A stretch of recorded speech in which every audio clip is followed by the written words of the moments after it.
Hey learners, welcome back to an academy. Let's crack CLAT PG. This is Manjari Singh, your CLAT PG educator. अगर आप CLAT PG 2024 की preparation कर रहे हो तो definitely आपके दिमाग में ये सारे क्वेश्चंस आए दिन आते रहते होंगे कि हमें कौन से टॉपिक्स पढ़ने चाहिए और कौन से स्किप करने चाहिए। आज मैं डिस्कस करने वाली हूँ क्रिमिनल लॉ के मोस्ट इंपॉर्टेंट टॉपिक्स के बारे में जो आप मिस नहीं कर सकते हो if you are going to appearing for CLAT PG 2024। सबसे पहले तो क्रिमिनल लॉ हो या कोई और लॉ हो, bare act plays a very important role in your preparation. आप कोई भी लॉ जब पढ़ते हैं तो सबसे पहले आपके पास उस लॉ की बेयर एक्ट होनी चाहिए। अगर आज हम क्रिमिनल लॉ की बात कर रहे हैं तो क्रिमिनल लॉ में basically we talk about the IPC. IPC को हम क्रिमिनल लॉ बोलते हैं, बट क्योंकि अगर हम वाइडर ग्राउंड पे देखें तो IPC is related to CrPC, CrPC is related to Indian Evidence act.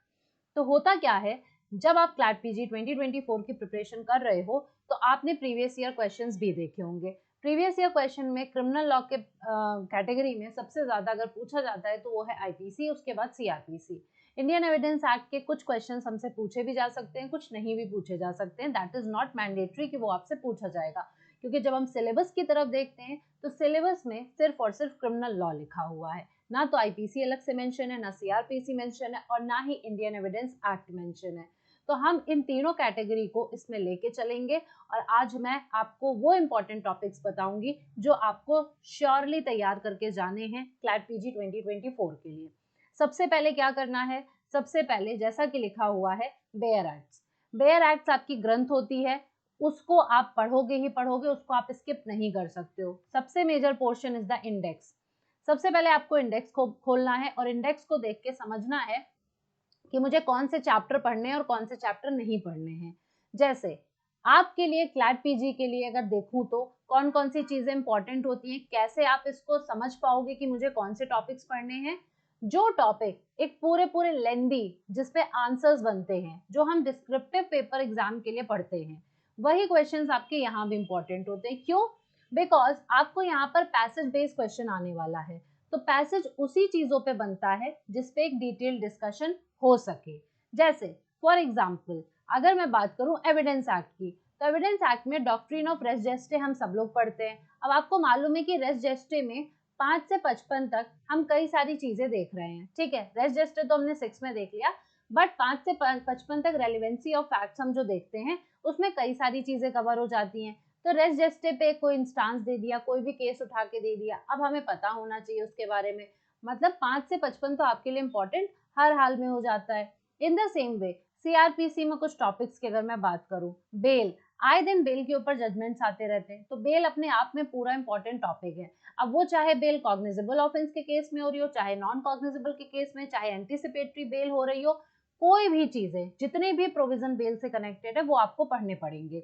On the other hand FIR वाला टॉपिक हो गया, उसी के साथ साथ अरेस्ट हो गया। अभी मैं सीआरपीसी के बारे में जब बात करूंगी तो इस पे हम आएंगे, लेकिन मैं आपको सिर्फ एग्जांपल बता रही हूँ। अब ऐसे टॉपिक्स को जब आप इंडेक्स में देखोगे तो आप वहीं पर मार्क कर लो कि मेरे लिए ये चैप्टर इंपॉर्टेंट है। इलस्ट्रेशन, जब आप बेयर एक्ट को पढ़ रहे हो, जब आप प्रोविजन को पढ़ते हो, तो मेक श्योर कि जिन भी प्रोविजंस में इलस्ट्रेशन दिया हुआ है वो इलस्ट्रेशन आपको कंप्लीटली समझ में आना चाहिए। आपके लिए इंपॉर्टेंट है कि आपको पूरी तरीके से वो इलस्ट्रेशन समझ में आए, उसका कंसेप्ट इंपॉर्टेंट है। क्यों? क्योंकि इलस्ट्रेशंस आपके लिए एज इट इज इंपॉर्टेंट होते हैं, जैसे ही बेयर एक्ट में दिए हैं सेम टू सेम उठा के पूछ लिए जाते हैं। हो सकता है क्लैट पीजी के एग्जाम में आपको सेम टू सेम इलस्ट्रेशन ना पूछा जाए, बट आपसे कॉन्सेप्ट बेस्ड क्वेश्चन पूछा जा सकता है। इलस्ट्रेशन आपको बहुत हेल्प करते हैं क्रिमिनल लॉ के कॉन्सेप्ट को समझने में। सेकेंड, जब आपने इलस्ट्रेशन पढ़ा तो आपने कॉन्सेप्ट पढ़ना ही पढ़ना है। मैंने क्या कहा, आपको सबसे पहले सेक्शन पढ़ना है। आप जब प्रोविजन पढ़ोगे, सेक्शन पढ़ा आपने, उसके बाद आपने उसी से रिलेटेड इलस्ट्रेशन पढ़ा, और इलस्ट्रेशन पढ़ते टाइम आपने क्या किया, फिर उस पूरे टॉपिक को आप कोई भी रेफरेंस बुक का यूज कर सकते हो, आपके पास जो भी अवेलेबल हो। अब मार्केट में खरीदने मत जाना, अब पेपर सर पर है, ठीक है। ऑलरेडी आपने कोई नोट्स बना रखे हैं तो आप उसका रेफरेंस ले सकते हो, या फिर आपके पास कोई भी रेफरेंस बुक है आप उसको देख लो। उस बुक से क्या करेंगे, आप केस लॉज देखेंगे, ठीक है। केस लॉज, पहले हमने कंसेप्ट पढ़ा, फिर हमने केस लॉज देखा। केस लॉज हो गए कौन से, वो फंडामेंटल केस लॉज हैं जो ऑलरेडी उस बुक में दे रखे हैं।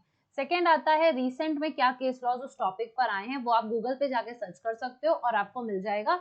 अगर आप हमारे साथ जुड़ते हो तो फिर हमारे बैच में आकर आपको ये सुविधा मिल जाएगी।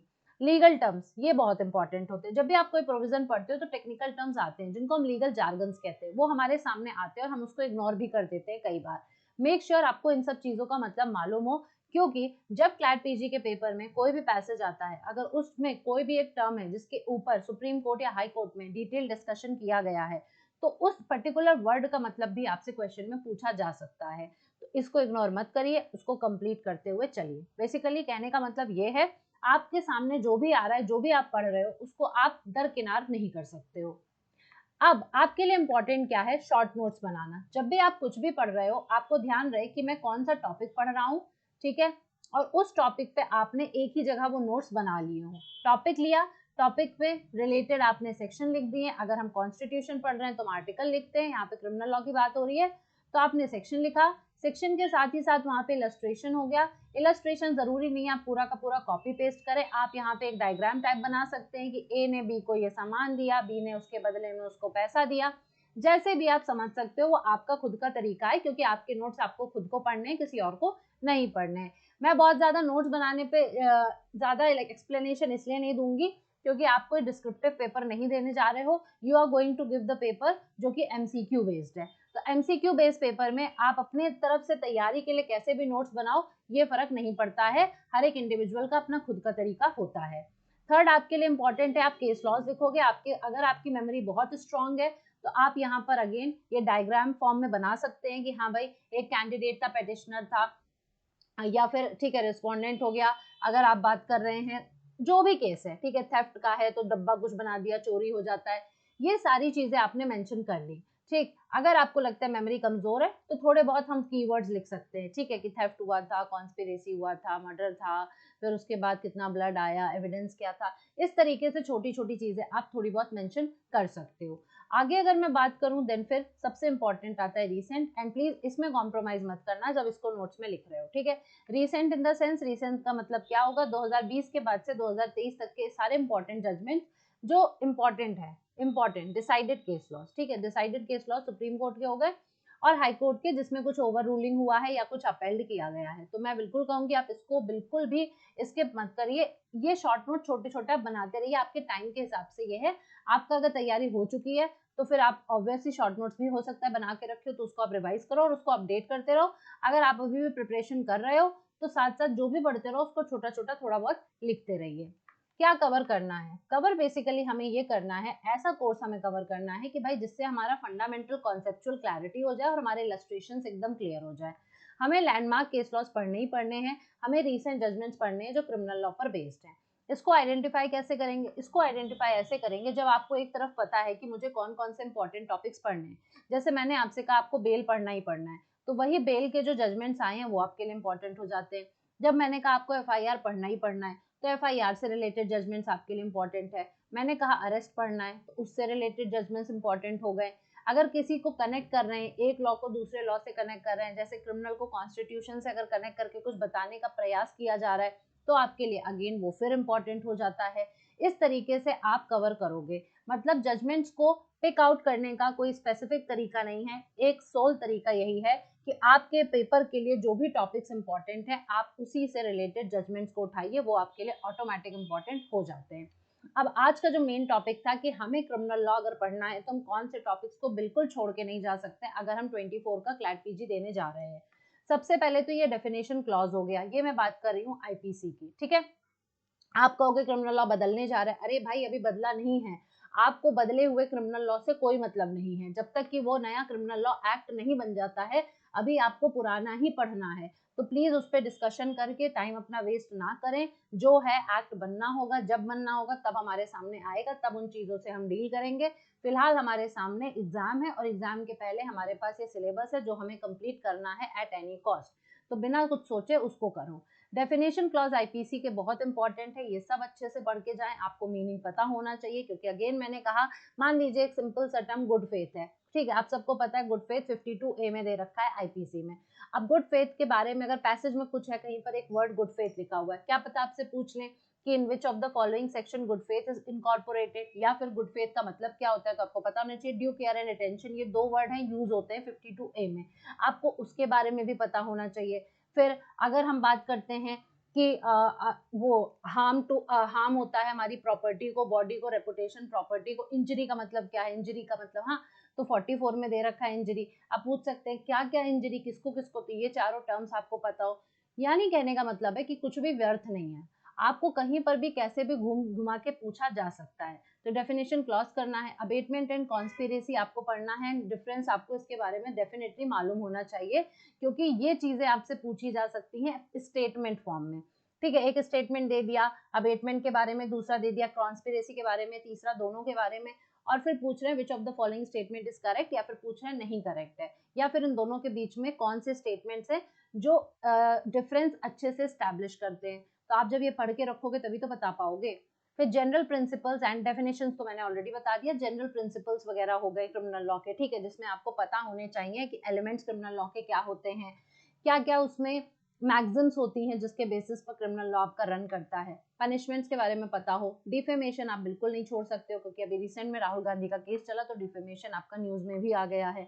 ऑफेंसेस अगेंस्ट प्रॉपर्टी आपको पता है, इसमें थेफ्ट आता है, इसमें रॉबरी आता है, इसमें डकॉइटी आता है,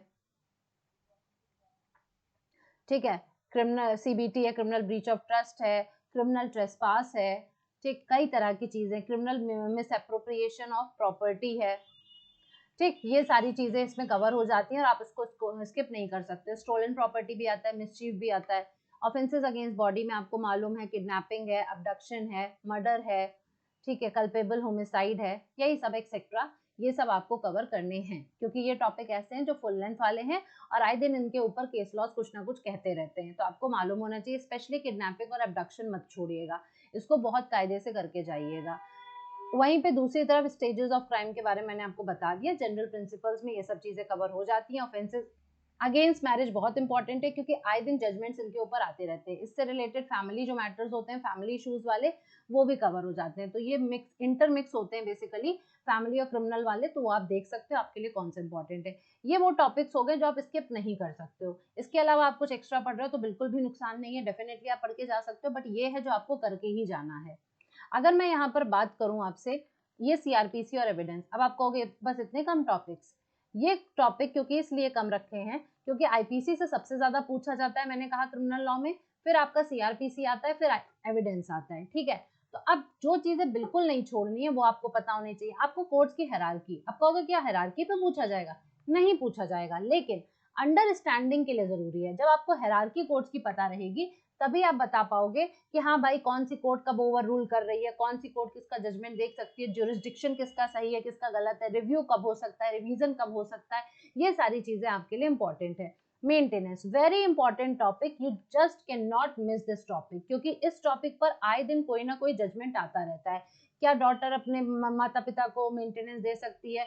क्या स्टेप मदर अपने स्टेप सन से मेंटेनेंस ले सकती है? क्या लड़की भी आती है? ठीक है, ये सारी चीजें 125 जो सीआरपीसी का है, इस पे बहुत डिटेल में डिस्कशन हुए हैं। क्या लिव इन में जो अनमैरिड गर्ल है, क्या वो अपने पार्टनर से मेंटेनेंस ले सकती है? इन सब पॉइंट ऑफ व्यू से ये टॉपिक बहुत इंपॉर्टेंट है, इसलिए इसमें कुछ भी नया अगर प्रिंसिपल आता है तो वो आपको पढ़ना ही पढ़ना है। एफआईआर मैंने ऑलरेडी बता दिया, इससे रिलेटेड सारे प्रोविजन, मतलब कि पूरा का पूरा कंप्लीट प्रोसीजर आपको पता होना चाहिए। ये नहीं है कि एफआईआर बोल दिया तो सिर्फ 154 पढ़ के बैठ गए, सब कुछ इंपॉर्टेंट है, पूरा प्रोसीजर इन्वेस्टिगेशन का आपके लिए इंपॉर्टेंट है यहाँ पर। Inherent power of the high court, again inherent power है तो फिर इंपॉर्टेंट है ये कॉन्सेप्ट के लिए आपके। प्रोविजन जो अमेंडमेंट्स के थ्रू ऐड किए गए हैं, जैसे कि रेप वाला हो गया, ठीक है, जैसे कि एसिड अटैक वाले केसेस हो गए, ठीक है, ये कई सारे अमेंडमेंट्स के थ्रू, बेसिकली 2013 और 18 का जो अमेंडमेंट था वो बहुत मेजर अमेंडमेंट था, इसलिए आप उसको तो बिल्कुल स्किप नहीं कर सकते हो। और भी जो जो मेजर अमेंडमेंट बीच में हुआ है, किसी भी वजह से कुछ लाया गया है, तो वो आपको कवर करना ही है। ये हो गए मोटे मोटे तौर पे, ठीक है। अगर मैं शुरुआत से देख लूं तो आपके लिए हायरार्की कोड्स की इंपॉर्टेंट हो गई, फिर आपके लिए ये पूरा एफआईआर वाला हो गया, फिर मेंटेनेंस आपके लिए इंपॉर्टेंट है, उसके बाद हम पीछे इनहेरेंट पे चले गए। साथ ही साथ मैं कुछ टॉपिक्स और यहाँ पे लिख देती हूँ जो मैंने आपको बताया। आप बेल के प्रोविजन पढ़ोगे, आप अरेस्ट के प्रोविजन पढ़ेंगे, आप एफआईआर पढ़ोगे पढ़ोगे, वो मैंने बता ही दिया। आप लिमिटेशन वाला टॉपिक जरूर पढ़ लोगे, ठीक है, जो कॉग्निजेंस वाले टाइम पर होता है, ठीक है, यहाँ पे शायद दिख ना रहा हो। और कुछ टॉपिक्स मैं ऐड यहाँ पर कर देती हूँ, वो आपके हो जाएंगे। ये पूरे पूरे चैप्टर वाली चीजें हैं जो आपके लिए इंपॉर्टेंट है, ठीक है। मैक्सिमम चीजें इसमें कवर हो चुकी हैं, मेंटेनेंस हो ही गया, ठीक है। एक बार रेफरेंस, ठीक है, रिव्यू, फिर अपील, ये जरूर देख लीजिएगा, ठीक है। इतना हो गया, बस इतना कर लीजिएगा। अब एविडेंस की बात अगर मैं करूं, रेलेवेंसी ऑफ फैक्ट्स 5 से 55 मैंने आपको ऑलरेडी बता दिया। ओरल और डॉक्यूमेंट्री एविडेंस बहुत इंपॉर्टेंट है, डॉक्यूमेंट्री में प्राइमरी और सेकेंडरी कवर ऑटोमेटिक हो जाएगा। बेस्ट एविडेंस रूल, यानी कि पीछे आपको 91 के बाद वाले सेक्शन जो है 100 तक के देखने हैं। 100 तक देख रहे हो तो उसके बाद 101 से फिर बर्डन ऑफ प्रूफ आपके लिए इंपॉर्टेंट हो जाता है, ठीक। आपके लिए एस्टॉपल भी इंपॉर्टेंट है, एस्टॉपल भी जरूर पढ़ लेना। प्रिजम्पशंस इंपॉर्टेंट है, क्रॉस और चीफ एग्जामिनेशन इंपॉर्टेंट है, डब विटनेस, ये इतना सफिशिएंट है। इतना कर लोगे तो आपका एविडेंस आराम से निकल जाने वाला है। एविडेंस में और कुछ आपसे नहीं पूछा जा सकता, क्योंकि मैंने क्या कहा कि इसके आने के चांसेस ही बहुत कम होते हैं। तो ये थे इंपॉर्टेंट टॉपिक्स क्रिमिनल लॉ के, जो बिल्कुल भी छोड़ के नहीं जाओगे, क्योंकि कॉन्स्टिट्यूशन सबसे ज्यादा वेटेज रखता है, उसके बाद क्रिमिनल है। तो क्रिमिनल में आपका 20 से 30 मार्क्स का आ सकता है, 30 तो डेफिनेटली नहीं आना चाहिए, 20 से 25 तक का आप समझ लो, कुछ ऐसे रहेगा। 25 के अगर 10-10 क्वेश्चन रहेंगे तो 10 होंगे, तो 20 होंगे, तो 30 होंगे, ऐसे होंगे। तो तीनों, अगर तीनों भी दे दिया तो 30 से ज्यादा एक्सीड किसी भी कंडीशन में नहीं कर सकता। तो इतना आपके लिए इंपॉर्टेंट है, आप इतना करके जाइए तो आपकी हेल्प हो जाएगी। कॉन्स्टिट्यूशन जरूर करना, क्योंकि इससे लगा के अरेस्ट के प्रोविजन है, कॉन्स्टिट्यूशन पूछेंगे, बेल है, कॉन्स्टिट्यूशन जोड़ के उससे पूछते हैं। तो साथ वाले जरूर देख के जाइएगा, ठीक है। Another announcement for all of you guys की फ्री स्पेशल क्लासेस में अनअकैडमी अगले हफ्ते, आने वाले हफ्ते में, कल से लेकर 31 अगस्त तक स्पेशल लर्निंग वीक लेके आ रहा है अनअकैडमी आपके ऊपर, जिसमें यूट्यूब पे क्लासेस नहीं अब होंगी। जो भी लेक्चर्स यूट्यूब पे होते थे वो लेक्चर्स आपको अनअकैडमी आप पे देखने को मिलेंगे। सारी फैसिलिटीज जो प्लस सब्सक्राइबर्स को मिलती हैं वो आपको भी यहाँ पर मिलेगी, आप हमारे साथ इंटरेक्ट कर सकते हैं। इंपॉर्टेंट जजमेंट्स मैं लेकर आ रही हूँ 25 से 31 तारीख तक। क्लैट पीजी के लिए प्रिपरेशन कर रहे हो तो डेफिनेटली ये सेशंस इंपॉर्टेंट होने वाले हैं, इनको स्किप मत करना। रात को 9 बजे 25 से 31 अगस्त तक हम मिलेंगे। सिर्फ क्या करना है, क्यूआर कोड को स्कैन करना है और आप मेरे प्लेटफॉर्म पर पहुंच जाओगे। मेरी प्रोफाइल को फॉलो करो, आपको अपकमिंग वीडियोस के बारे में पता चलता रहेगा। अगर आप इंटरेस्टेड है हमारा अचीवर्स बैच परचेज करने में, तो 25 अगस्त तक चल रहा है 20% ऑफ प्लस 3 महीने का एक्सटेंशन। अपना मन चाहा क्लैट पीजी सब्सक्रिप्शन लीजिए और 20% ऑफ पाइए। क्या करना है, सिर्फ msing10 कोड यूज करना है। ये कोड यूज करोगे तो आपको 20% ऑफ प्लस 3 महीने का एक्सटेंशन मिलेगा। मैं पढ़ाती हूँ कॉन्स्टिट्यूशनल लॉ इस बैच में। डेली लाइव क्लासेस होती है हमारे बैच में, इन क्लास पीडीएफ हम प्रोवाइड करते हैं, लाइव टेस्ट और क्विजेस भी करवाई जाती हैं। साथ ही साथ हम मॉक टेस्ट करवाते हैं। All India CLAT PG 2024 mock test series हमारे पास पैक ऑफ 20 हम आपको फ्री में प्रोवाइड करते हैं, अगर आपने हमारा बैच ज्वाइन कर रखा है। अगर बैच ज्वाइन नहीं किया तो आपको अभी लिमिटेड पीरियड ऑफर मिल रहा है, 1600 में आपको 20 मॉक्स मिलेंगे। हर वीकेंड पे करवाए जाते हैं, लाइव मॉक्स होते हैं। कोड अगर msing10 यूज करोगे तो आपको जो है एक्स्ट्रा डिस्काउंट 1600 पे मिल जाएगा। ये रहा हमारा टेलीग्राम चैनल का क्यूआर कोड, अगर अभी तक ज्वाइन नहीं किया तो इसको स्कैन करके टेलीग्राम ग्रुप को ज्वाइन कर सकते हो for updates. So this was it. I hope ये सेशन आपके लिए यूजफुल रहा होगा। अगर पसंद आया होगा तो लाइक जरूर करना, फ्रेंड्स के साथ शेयर जरूर करना। सब्सक्राइब नहीं किया तो फटाफट से चैनल को सब्सक्राइब कर दो। Thank you so much.